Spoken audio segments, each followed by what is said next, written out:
오늘은 이제 부활절을 경험하고 그 부활 이후에 우리 성도의 삶이 어떤 삶을 살아야 할 것인가에 대한 말씀입니다. 부활 이후 부활을 경험한 부활절은 우리가 어떤 절기로만 끝내는 그러한 부활절이 아니고 부활하신 예수님이 내게 찾아오시고 또 나를 만나 주시고 나에게 소중한 메시지를 전하고 계시는 것입니다. 오늘 부활 이후의 그 삶이 오늘 제자들에게 당부하셨던 그 삶, 또 제자들이 느꼈던 그 삶이 오늘 저와 여러분의 삶이 되어야 될 줄로 믿습니다. 부활 이후의 성도의 삶, 첫 번째는 평강의 삶입니다. 우리 한번 따라하겠습니다. 평강의 삶입니다.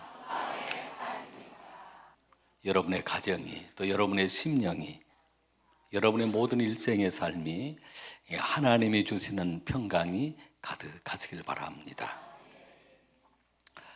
제자들은 불안했습니다. 예수님을 십자가에 못 박았던 그 유대인들이 예수님만 십자가에 못 박고 끝낸 것이 아니라 제자들까지 죽이려고 했기 때문입니다. 그래서 제자들은 숨어 있었고 두려움 속에 있었는데 그곳에 예수님이 찾아오신 것입니다. 그리고 평강이 있을지어다 라고 말씀하십니다. 오늘 우리가 봉독한 말씀 19절 말씀을 우리 같이 봉독하겠습니다.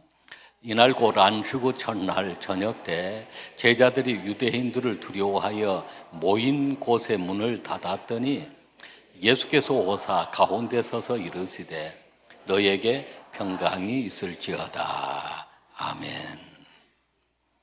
예수께서 오셔서 가운데 서서 그 제자들 가운데 서서 너에게 평강이 있을지어다 라고. 제자들이 그렇게 두려워하고 있었기 때문입니다. 오늘 세상을 살아가면서 오늘 우리에게 많은 두려움이 있습니다. 두려움을 느끼지 않은 사람은 아마 한 사람도 없을 것입니다.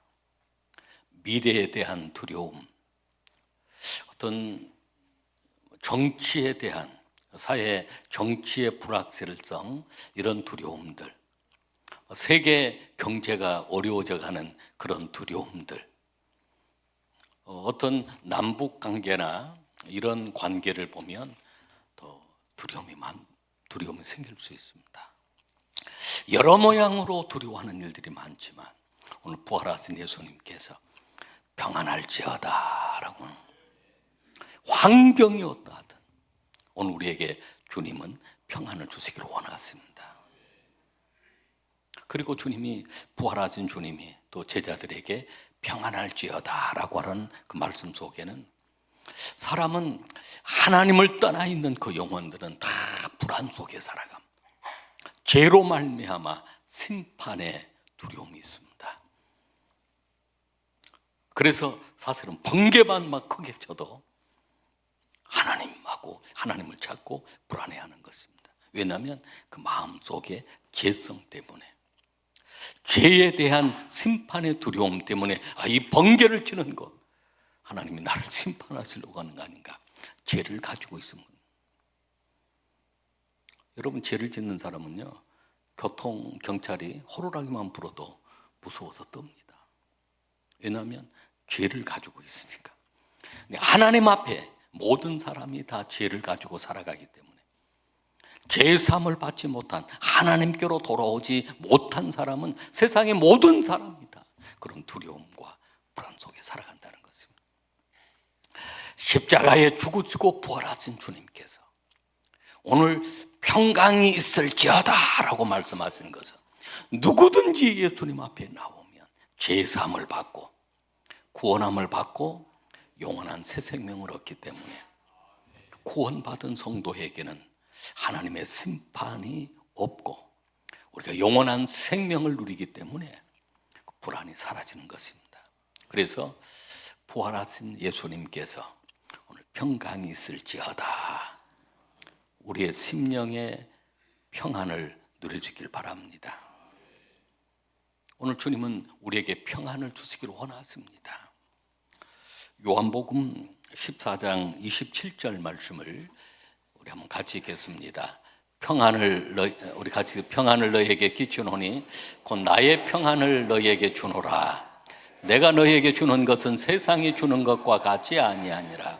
너희는 마음에 근심하지도 말고 두려워하지도 말라. 평안을 너희에게 끼친다.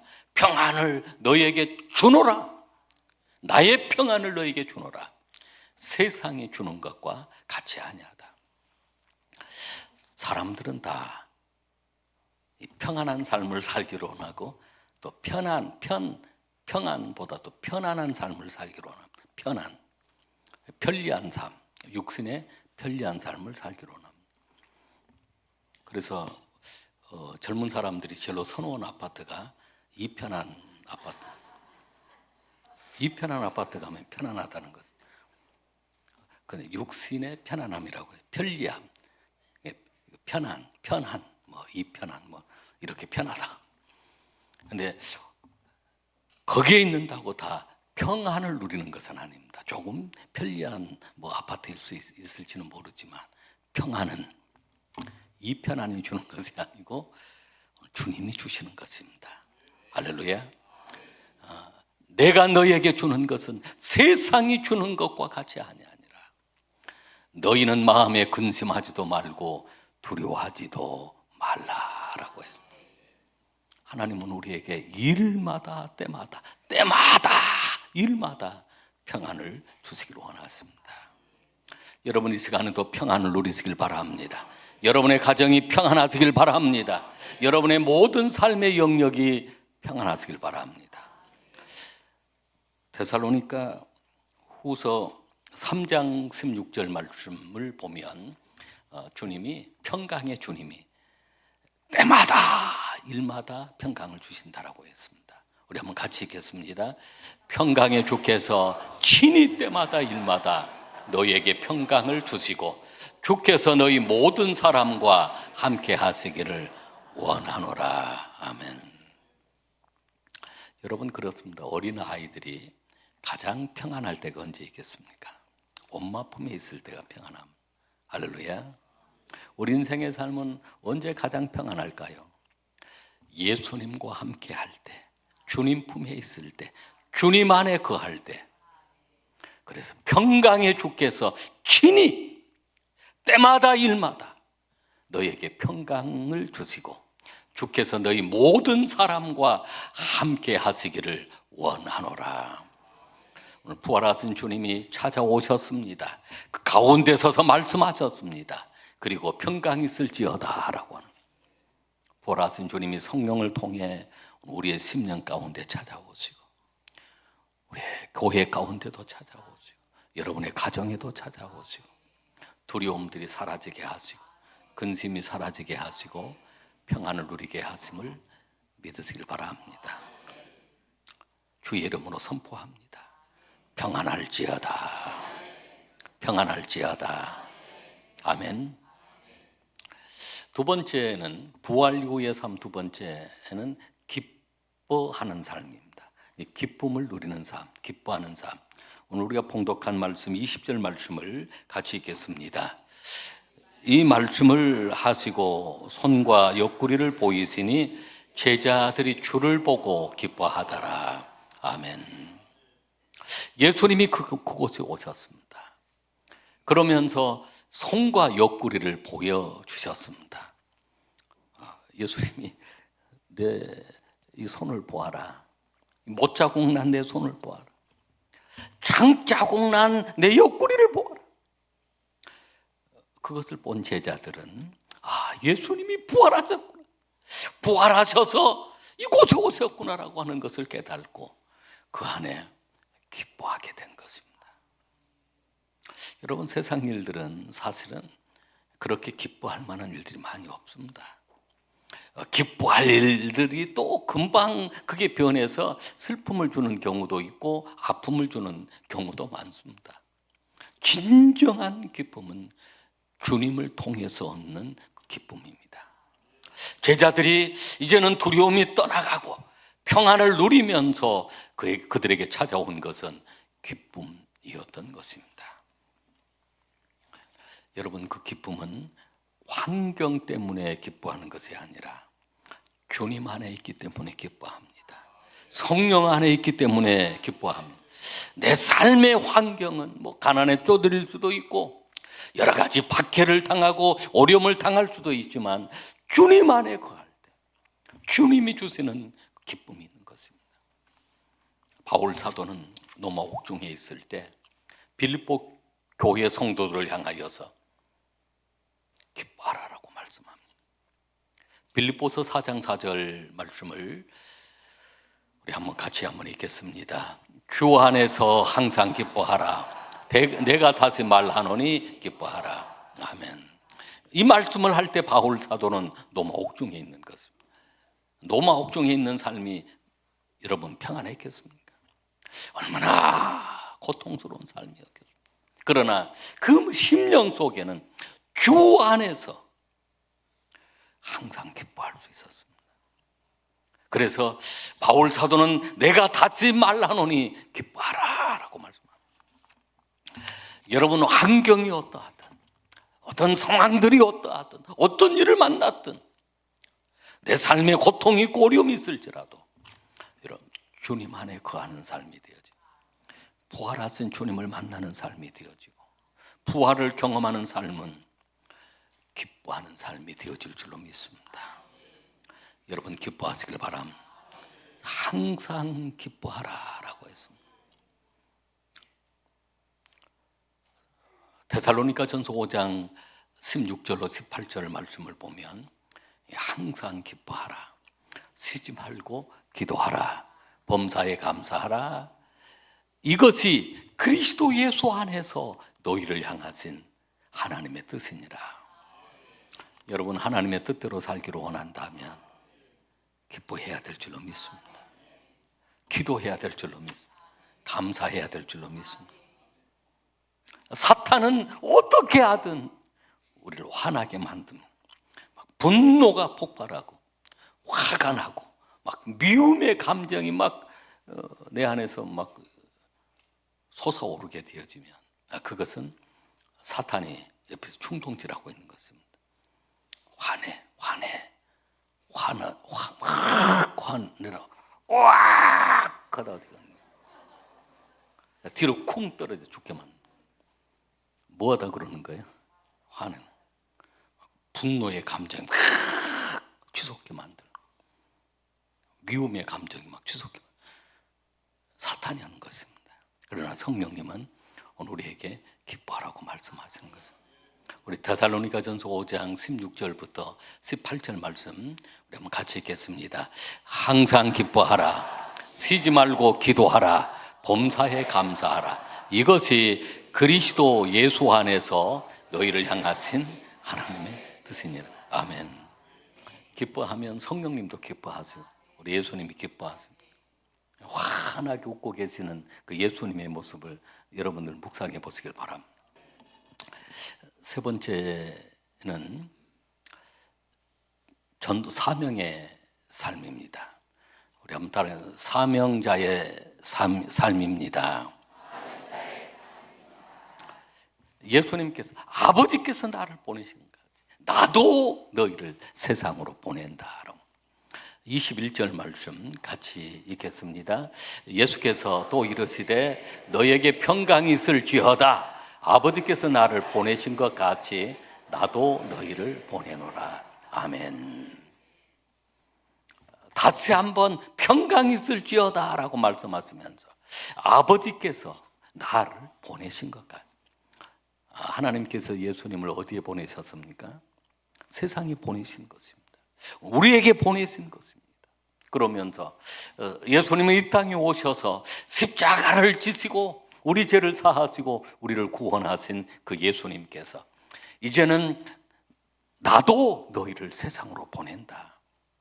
나의 분신이 되어서 나의 이름으로 가라. 너희 가정으로 가고 너희 일터로 가고 너희 사업장으로 가고 너희 이웃에게로 가라. 그래서 교회는 또 흩어진 교회, 디아스포라가 되어서 가는 현장마다 우리가 복음을 전하게 되어지는 것입니다. 할렐루야.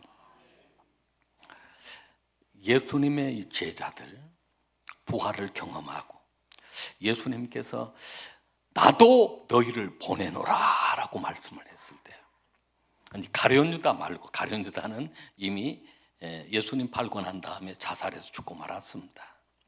그러나 나머지 그 11 제자 어떤 삶을 살았을까요? 모두가 다 보내심을 받았습니다. 하나님의 보내심을 받았습니다. 그리고 그 보내심을 받은 그 삶 속에 기쁨으로 담대하게 복음을 전하였습니다.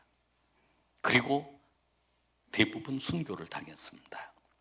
예수님의 제자 가운데 사도 요한을 제외, 사도 요한도 밤모섬에 유배 가서 많은 환난과 고난을 당하면서 요한계시록의 말씀을 기록한 제자가 되었습니다. 그러나 나머지 그 제자들, 베드로를 위시한 모든 제자들이 십자가 사형틀에서 순교를 당하든, 목이 잘려서 순교를 당하든, 돌에 맞아서 순교를 당하든, 그들은 다 하나님의 보내심을 받고 기쁨으로 사역을 감당하다가 순교를 당하였던 것입니다. 왜 그들은 기쁨으로 그렇게 나아갈 수 있었고 순교를 당하면서도 기쁨으로 순교의 제물이 되었을까요? 바로 주님이 보내셨기 때문입니다. 오늘 주님은 제자를 보내신 것처럼 오늘 저와 여러분을 보내시는 것입니다. 전도자로 보내시고 선교사로 보내시고, 믿지 않는 가족들이 있다면 여러분은 바로 그 가정의 선교사입니다. 여러분의 직장에 믿지 않는 사람들이 있다면 직장에 보내진 파송되어 있는 선교사입니다. 우리가 이웃을 향해서, 세상을 향하여 너희는 가라라고 하시며 가서 증인의 삶, 십자가와 부활을 증거하는 삶을 살도록 말씀하신 것입니다. 오늘 저와 여러분은 하나님이 보내신, 보냄을 받은 사명자임을 늘 깨달아야 될 줄로 믿습니다. 네 번째는 성령 충만한 삶입니다. 우리 한번 따라하겠습니다. 성령 충만한 삶입니다. 부활을 경험했던 그 제자들, 예수님께서 당부하시기를 성령을 받으라라고 말. 요한복음 20장 22절 말씀을 같이 읽겠습니다. 이 말씀을 하시고 그들을 향하사 숨을 내쉬며 이르시되 성령을 받으라. 아멘. 오늘 이 시간 우리 모두가 다 성령을 받으셔야 될 줄로 믿습니다. 성령이 우리 가운데 임하심을 믿으시길 바랍니다. 성령 충만함을 받는 것입니다. 매일매일 말씀을 통해, 기도를 통해 오늘 우리의 성령으로 늘 충만케 채워지는 것입니다. 사도행전 10장 44절 말씀을 보면 이런 말씀이 나옵니다. 베드로가 말씀을 선포하는데 그곳에 말씀을 듣는 고넬료 가정에 대한 얘기 나올 때 그 얘기가, 말씀을 듣는 모든 사람에게 성령이 내려오시니라고 했습니다. 그리고 성령의 기름 부으심이 그들과 함께 했다라고 그 사도행전 10장 44절 45절에 나오는 말씀입니다. 오늘 이 시간 말씀을 듣는 우리 성의 온 가족들 위해 성령이 내려오심을 믿으시길 바랍니다. 성령의 충만함이 임하심을 믿으시길 바랍니다. 그 성령을 통해서 오늘 우리에게 성령의 열매를 맺게 하시는 것입니다. 갈라디아서 5장 22절로 23절 말씀을 우리 한번 같이 읽겠습니다. 오직 성령의 열매는 사랑과 희락과 화평과 오래 참음과 자비와 양성과 충성과 온유와 절제니 이 같은 것을 금지할 법이 없느니라. 아멘. 여러분, 성령이 우리 가운데 임하시게 되어지면 열매가 나타납니다. 사랑의 열매도, 또 화평의 열매도, 희락의 열매도, 오래 참음의 열매도, 자비의 열매도, 양선의 열매도, 충성의 열매도, 온유의 열매도, 절제 열매도, 그 9가지 열매가 우리 삶 속에 나타나게 되어 있는 것입니다. 오늘 예수님께서 그 제자들에게 성령을 받으라라고 하는 말씀은 사명을 감당하기 위해서 성령의 능력이 필요하기 때문입니다. 그 많은 환난, 그 많은 핍박, 그 많은 그 어려움들이 있었지만 그들이 이겨내고 마지막 순교할 때까지 복음을 전할 수 있었던 것, 성령의 능력이 함께했기 때문입니다. 여러분의 전도하는 현장에 성령님이 함께하실 줄로 믿습니다. 여러분이 고난당하고 환난당하고 어려움 당할 때 그 곁에 성령님이 함께하심을 믿으시길 바랍니다. 우리가 연약하고 병들고 나약해질 때 성령님이 함께하셔서 치료하시고 새 힘을 공급해 주심을 믿으시길 바랍니다. 마지막 5번째는 죄를 사하는 삶입니다. 죄를 사한다는 것은 용서한다는 것입니다. 우리 23절 말씀 같이 읽겠습니다. 너희가 누구의 죄를 사하면 사하여 질 것이요 누구의 죄든지 그대로 두면 그대로 있으리라 하시니라. 아멘. 이 말씀은 2가지 의미가 있습니다. 죄를 사하는 권세는 하나님이 가지시는 절대 하나님의 주권입니다. 그래서 그 죄 사함을 받도록 하기 위해서 그 영혼들이 죄 사함을 받도록 하기 위해 우리가 하나님 앞으로 데리고 오는 것입니다. 예수님의 피를 의지할 때 피 공로로 우리가 죄 사함을 받는 은혜를 누리게 되어지는 것입니다. 우리가 죄 사함을 받게 한다는 것, 우리가 죄를 사한다는 것은 하나님께로 데리고 와 그가 구원받게 하고 죄 사함을 받게 한다는 것이고, 또 하나는 우리가 용서하는 삶을 산다는 것입니다. 여러분, 용서하기 어려운 사람이 있다면 주님의 십자가를 바라보고 용서하시길 바랍니다. 그때 오늘 우리 찬양대 가사처럼 성령 안에서 우리가 자유하게 되어지는 것입니다. 할렐루야. 용서해야 내가 자유합니다. 자유함이 있습니다. 용서할 때 그 성령님의 그 은혜 가운데 자유함을 누리는 것입니다. 그래서 우리는 끊임없이 우리가 용서하며 살아갈 때, 오늘 부활을 경험한 부활 이후의 삶은 바로 사랑을 실천하는 삶인데, 사랑하기 위해서 먼저 용서해야 된다는 것입니다. 용서하지 아니하면 그 죄가 그대로 있지만 용서하면 사해진다라고 말씀하고 있습니다. 오늘 말씀을 마치려고 합니다. 부활 이후의 성도의 삶 5가지를 주님이 말씀하셨습니다. 평강이 있을지어다.